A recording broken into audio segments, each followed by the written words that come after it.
छठ पूजा की कहानी। सबसे पहले छठ पूजा किसने की थी? क्या माता सीता का छठ पूजा से है कनेक्शन?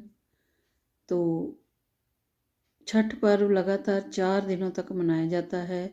इस पर्व की शुरुआत ही कार्तिक माह के शुक्ल पक्ष की चतुर्थी से सप्तमी तिथि तक किया जाता है। छठ व्रत मनाने को लेकर कई पौराणिक कथाएं प्रचलित हैं। हर साल कार्तिक माह के शुक्ल पक्ष की चतुर्थी तिथि से सप्तमी तिथि तक छठ पूजा मनाया जाता है। इस दौरान सूर्य देव और छठी मैया की पूजा उपासना की जाती है। छठ पर्व खास तौर से बिहार, झारखंड और उत्तर प्रदेश में कई राज्यों में मनाया जाता है। यह पर्व साल में 2 बार मनाया जाता है। चैत्र शुक्ल पक्ष षष्ठी में मनाए जाने वाले छठ पर्व को चैती छठ और कार्तिक शुक्ल पक्ष की छठ षष्ठी पर मनाए जाने वाले पर्व को कार्तिकी छठ कहा जाता है। कल 5 नवंबर 2024 से नहाए खाए के साथ कार्तिक छठ पूजा की शुरुआत हो जाएगी।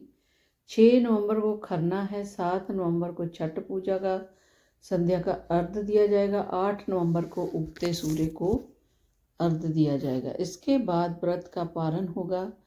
सूर्य और छठी मैया की उपासना के साथ इस पर्व को लेकर कई पौराणिक कथाएं हैं। इस पर्व को देवी द्रौपदी से भी जोड़कर देखा जाता है। आइए जानते हैं छठ पूजा की कथा। पौराणिक कथा के अनुसार छठ पूजा की शुरुआत महाभारत के समय हुई थी। सबसे पहले सूर्य पुत्र कर्ण ने सूर्य देव की पूजा शुरू की। वह प्रतिदिन घंटों तक पानी में खड़े होकर सूर्य को अर्घ्य देता था। सूर्य देव के आशीर्वाद से वह महान योद्धा बना।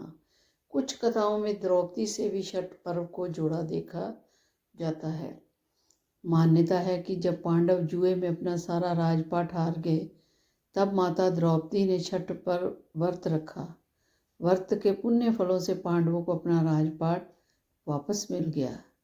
इस तरह से छठ व्रत को सुख समृद्धि दायक माना जाता है। इसके अलावा यह भी कथा प्रचलित है कि प्रभु श्री राम ने जब लंकापति रावण को युद्ध में पराजित किया था, तो राम राज्य के दिन कार्तिक शुक्ल षष्ठी को माता सीता और भगवान श्री राम ने उपवास किया था और सूर्य देव की पूजा अर्चना की थी। सप्तमी को सूर्य देव के समय दोबारा पूजा आराधना से सूर्य देव का आशीर्वाद प्राप्त किया जाता है। छठ पूजा में छठी मैया और सूर्य देव की पूजा आराधना का बड़ा महत्व है। छठी मैया सूर्य देव की बहन है, इसलिए छठी मैया को प्रसन्न करने के लिए सूर्य देव की पूजा अर्चना की जाती है। इस पर्व से एक दिन पहले घर की साफ सफाई की जाती है। 4 दिनों तक सात्विक भोजन किया जाता है। पहले दिन खरना होता है। दूसरे दिन सूर्य को संध्या अर्घ्य दिया जाता है। चौथे दिन सुबह उगते हुए सूर्य को जल देते हैं। धार्मिक मान्यता है कि छठ व्रत करने से घर में धन, सुख, समृद्धि और संपन्नता बनी रहती है। छठ पूजा की पौराणिक कथा के अनुसार राजा प्रियव्रत से जुड़ी किया जाता है। कथा के अनुसार राजा के कोई संतान न होने के कारण वह और उसकी पत्नी बहुत दुखी रहते थे। संतान प्राप्ति की कामना के लिए राजा और उसकी पत्नी दोनों महर्षि कश्यप के पास गए। तब महर्षि ने यज्ञ करवाया और राजा की पत्नी गर्भवती हो गई। उसने 9 माह पूरे होने के बाद पुत्र को जन्म दिया, लेकिन वह मरा हुआ पैदा हुआ, जिसके बाद राजा और उसकी पत्नी पहले से अधिक दुखी हो गए।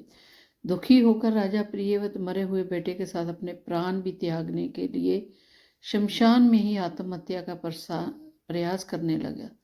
तभी वहाँ एक देवी प्रकट हुई। देवी ने कहा, मैं ब्रह्मा की पुत्री देवसेना हूँ और मैं सृष्टि के मूल प्रवृत्ति के लिए छठे अंश से उत्पन्न हुई देवी षष्ठी हूँ।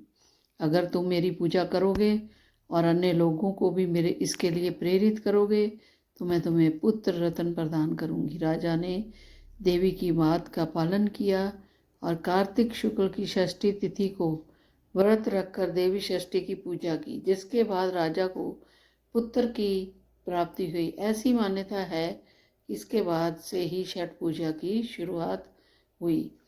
बता दें कि छठ पर्व साल में 2 बार मनाया जाता है।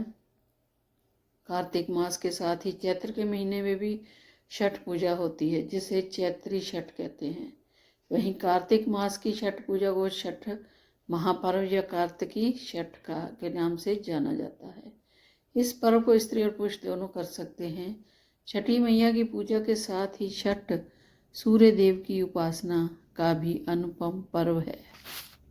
छठ पर्व मनाए जाने की शुरुआत यानी इसके इतिहास की बात करें तो पौराणिक कथाओं के अनुसार छठ की शुरुआत सतयुग और द्वापर युग से जुड़ी है। कहा जाता है कि माता सीता और भगवान श्री राम ने भी छठ व्रत रखकर सूर्य देव की आराधना की थी। वहीं द्वापर में कर्ण और पांडवों की पत्नी द्रौपदी ने भी सूर्य की उपासना की। बता दें कि छठ पर्व में सूर्य देव और छठी मैया की उपासना की जाती है।